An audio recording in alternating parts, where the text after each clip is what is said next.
Жыл сайын 60 миллион адам ауырады екен көкжөтелмен. Соның ішінде летальный исходқа кететін, яғни көбінесе қайтыс болып кететін 1 жасқа дейінгі балалар екен. Баршаға сәлем. Бүгінгі алдыларыңызда доктор Темірбаева, бала дәрігері. Бүгінгі тақырып көкжөтел, яғни балалардың жұқпалы ауруларының бірі көкжөтел. Негізі ВОЗ бойынша дейікші, ВОЗ бойынша, яғни әлем бойынша денсаулық сақтау ұйымы ғой, ВОЗ дегеніміз. ВОЗ бойынша жыл сайын 60 миллион адам ауырады екен көкжөтелмен. Соның ішінде летальный исходқа кететін, яғни көбінесе қайтыс болып кететін 1 жасқа дейінгі балалар екен. Бұл көкжөтелдің негізгі қоздырғышы ол Bordetella pertussis деген бактерия болып табылады. Ол аэробты бактерия. Бактериялар негізі екіге бөлінеді: анаэробты, аэробты. Аэробты деген ол значит ауасы бар жерде, оттегі бар жерде өмір сүре алады. Яғни ол біздің организмімізде өкпе.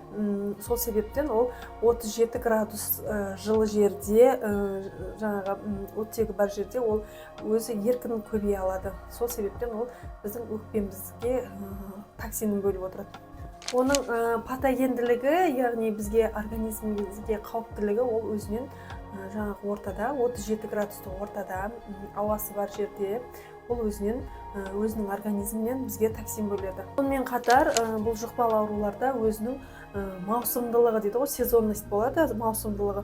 Бұл көкжөтелдің маусымдылығы, яғни ол көктем, күз айлары, яғни қыс айлары, суық мезгілде ол көп тарайды, ауа тамшылық жолмен көп тарайды.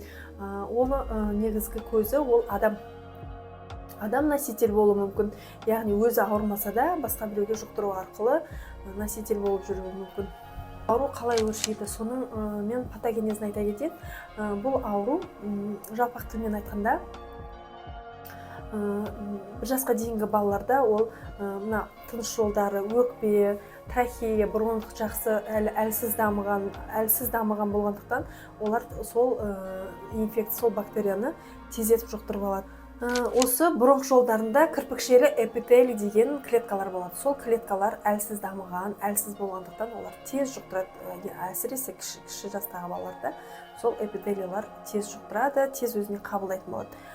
Сол Bordetella pertussis деген көкжөтелдің бактериясы сол кірпікшелі эпителийға қонған кезде ол өзінен адгезия, яғни колонизация дейді. Адгезия деген жабысу процесін, өзінен токсин бөлу процесін сол жерде тоза бастайды. Осы Bordetella pertussis өзінен токсин бөлгеннен кейін ол сол жерде жаңағы воспаление, некроз тудырып, кашлевый рефлексте өзгерістер пайда бола бастағаннан кейін ол уже миға сигнал бере бастайды. Неге? Өйткені ол біздің кашлевый рефлексімізді жұтынып атқанымыз, сөйлеп атқанымыз, тамақ жеп атқанымыздың бәрін сопақша ми басқарып тұрғандықтан сопақша мида біздің кашлевый центріміз болады. Сол кашлевый центрге уже, яғни миға ол әсерін туғыза бастайды. Көкжөтел бактериясы жаңағы сопақша миға әсер етіп өз көрінісін бере бастаған кезде мынандай үш көрініс пайда болады, 3 қағида болады. Гипоксия, одан кейін энцефалиттер, яғни мидағы өзгерістер, сонымен қатар жүрек ақаулары. Осы 3 этаппен бұның патогенділігін көре бастаймыз. Клиникасы 3 кезеңнен тұрады: инкубационный период, катаральный период, сонымен қатар өршитін кезеңі. Инкубационный период деген жұқтырғаннан клиникасының пайда болу уақытысы, ал катаральды период дегеніміз катаральный явление дейді ғой, орнынан су ағу, жөтелу, фарингит, енді басталып келе жатқан тұмауға ұқсас белгілер. Сол белгілер бастала бастайды. Ал өршитін кезеңі спазм түрінде жүретін жөтел, яғни тоқтаусыз жөтел, ұзақ жөтел. Шу кезеңінде субфебрильді температура жүре бастайды, яғни 37 мен 38 аралығындағы температура бір қалыпты температура болады балада. Бір ерекшелігі бұның баланы визуально дейміз ғой, бет әлпетін қараған кезде уже білеміз, балада бетінде қызару, көгерулер, жөтеле бергеннен көздің жасаурауы, беттің ісінуі, осы белгілерді көреміз.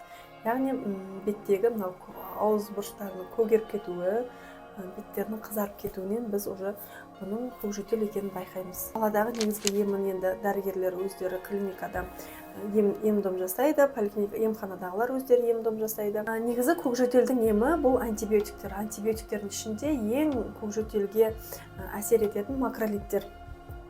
Макролидтер деп жатқанымыз осы дәріханалардағы сумамед, ситмат, азитромицин. Сонымен қатар левомицетин тоже жақсы әсер етеді бұл бактерияға. Сонымен қатар цефалоспориндар, яғни цефазолин, цефтриаксон, цефтазидим, цефиксим, осы дәрілер осы көкжөтел қоздырғышына тікелей әсер етеді.